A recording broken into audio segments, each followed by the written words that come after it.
Today, we're going to be breaking down a wide receiver football IQ quiz to test your knowledge of the position. So if you're not familiar with our quiz style videos, you guys, what I'm going to do is I'm going to show a pre-snap look like the one on the screen right here, ask you a series of questions about it. How would you run a certain route versus this certain coverage? Give you guys a chance to pause the video, think about your answer, and then we're going to break down why your answer is right or wrong. So in this first example, how would you guys run a three-step slant? So a three-step slant route versus this specific type of coverage. So how would you guys run a three-step slant versus this coverage? You guys can go ahead and pause the video and think about your answers. So pause the video. All right, let's break this thing down. So first things first, whenever I'm a wide receiver and I'm coming up with my plan of action off the line of scrimmage, how I want to structure my route, what release I want to use, whatever, I'm looking for two things on this DB. I'm looking for his leverage and then the distance between me and him. How close or how far is he? And is he shaded to the inside? Is he right in front of me? Or is he shaded to the outside? Because that tells me about his coverage, right? So in this case, he's shaded to the inside. That tells me that he's trying to take away routes like a slant, like a dig, like a deep post, and force everything to the outside where he has help, which is the sideline, right? Now, the fact that he has maybe about a yard or two of space between me, that tells me that he's in something called catch technique. So he's inside shade, catch technique, and his goal is to keep this space between me and him. So I have to pick a release and eventually get up into my route so he could cut off the route, get hands, squeeze me to the sideline like he wants to do. But his main objective is to not get beat to the inside. So when I have all that information, I know it seems like a lot of information to think about in less than a couple seconds, it's repetition, guys. You watch these videos consistently, you rep out these different press type looks, it will get much easier to think about that. You won't be as confused. It won't be too much, right, to think about.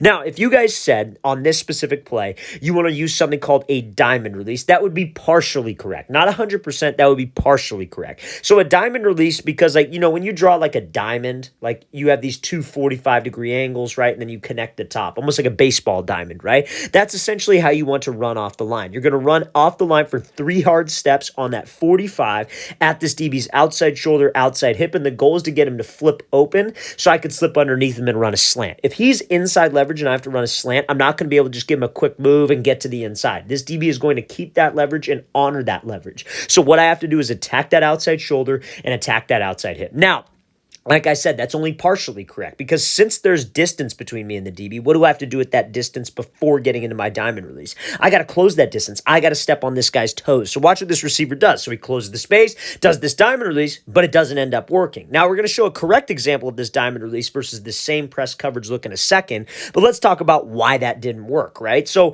he did everything right, but guys, the receiver position is more than just knowing what to do. It's more than knowing just, okay, I know how to run this route versus this specific look. We also have to have the right technique. The details matter. So he closed the space with them. Guys, the whole reason you want to close the space with this DB is so when you push up vertical, you could go at his outside shoulder and outside hip and have him be right next to you. So you could take your inside hand and do something called a throw-by move, which is when you break on that third step on the diamond release, you put it on the back of his shoulder and back of his hip. Now, this wide receiver closed the space, but then when he took off on the diamond release, he ran way too wide. He almost ran away from the DB, increasing the distance, increasing the gap between the two of them. Now, he does a great job selling vertical because on your diamond release, you have to sell fade. Our goal is to make this DB think we're running deep, so he opens up his hips, and he actually got this DB to open up his hips, completely open the gate. But because there is a big gap of space, that DB could put the brakes on, open up, may not even have the cleanest break in the world, and cut off our route, cut off the angle. We can't have that happen, guys. You never want to be afraid of contact or just afraid of getting near this DB. So what he should have done is attacked him and then gone straight past him, get hip to hip with him so we could actually use that throw-by move. So again, guys, remember, it's not just about the technique, or it's not just about knowing what to do. It's more so about the technique as well. So now, let's look at this example here from Sky Moore. But before we get into this example, you guys, if you're a wide receiver and you would like to train with myself and my staff of coaches this offseason, we are coming out to 9 more states across the country for 2-day-long QB and wide receiver training camps. Guys, our next 1, 2, 3, 4, 5 camps are completely sold out, just like our first 7 camps that we have done this year. So guys, we only have remaining spots left in our Detroit, Boise, and Los Angeles camps. So guys, this camp will fill up within the next week. We will not have any more available spots. So guys, if you're local to one of those cities and you would like to train with us, check out that very first link in the description below. We'd love to have you out. And guys, if you're local to one of these cities that we are not coming to, we haven't come to yet, but they're sold out, and you want to get on our wait list, we have available spots on our wait list. So guys, reach out to us. Go to that very first link in the description description below, there's an email address on it that you can contact. So guys, we'd love to have you to one of those camps. Make sure you take advantage of these last 3 spots available. Let's get back to this video. Again, very first link in that description below. So now, let's look at this example from Sky Moore. Same look, right? DB's inside shade, 2 yards away. So what does he do? He closes the space first, then he attacks, but he attacks right at the outside shoulder and outside hip. That's the key, you guys. This diamond release is not a 45. It is at the outside shoulder and outside hip, wherever that is. So you see how he's getting tight to him. He's running close to him. So he can use this inside hand. Put it on the back of the DB's shoulder. If the DB's maybe a little tighter, maybe on the back of his hip. So we swap by. And if we could sell it and get his hips going in this direction and we swap by, we are going to be able to get separation, guys. We just cannot be afraid of the contact. Do not run away from the contact. So great example from Sky Moore working that perfect diamond release to get separation on that slant. All right, so next question here, you guys. So if we have this specific press coverage look, how would you guys run a 12 back to 10 yard curl? So how would you guys run a 12 back to 10 yard curl versus this coverage look? So you guys can go ahead and pause the video and think about your answers. So pause the video.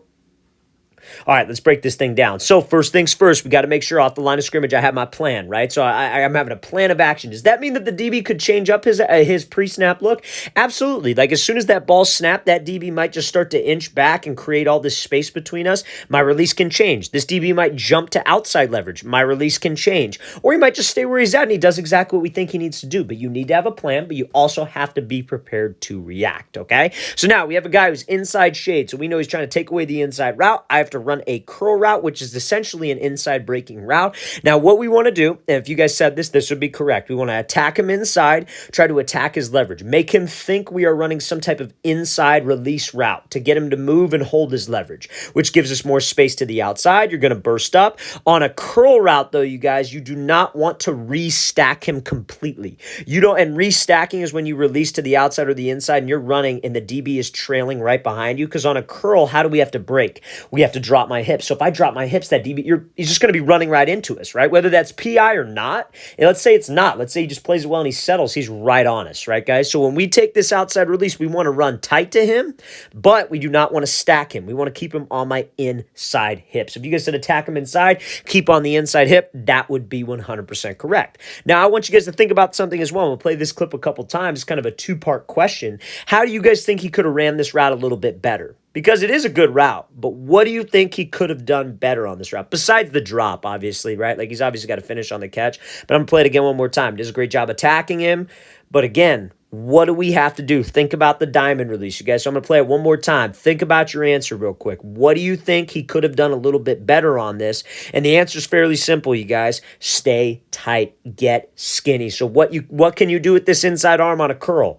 You could swat him by on the shoulder, swat him by on the hip. Like, I know his release was clean and he pretty much took care of this DB, right? But like, at this point right here, you guys, we should be trying to go hip to hip with this dude. As close as we can to him, get him right on my hip, so when I put the brakes on, I could swat him by and get a little bit more separation at the catch point. Because we have this wide angle and we put the brakes on, I feel like if that ball's thrown a little bit to the inside, this DB has a chance to make that play. And it's a more quarterback-friendly route if we were staying in that straight line and staying right next to him at the break point, you guys. So, guys, that's how you would run that 12 back to 10-yard curl. This is probably more realistically like 10 back to 8, I should say. I probably shouldn't say 12 back to 10, but it would be the same concept regardless, but that was probably a 10 back to 8-yard curl.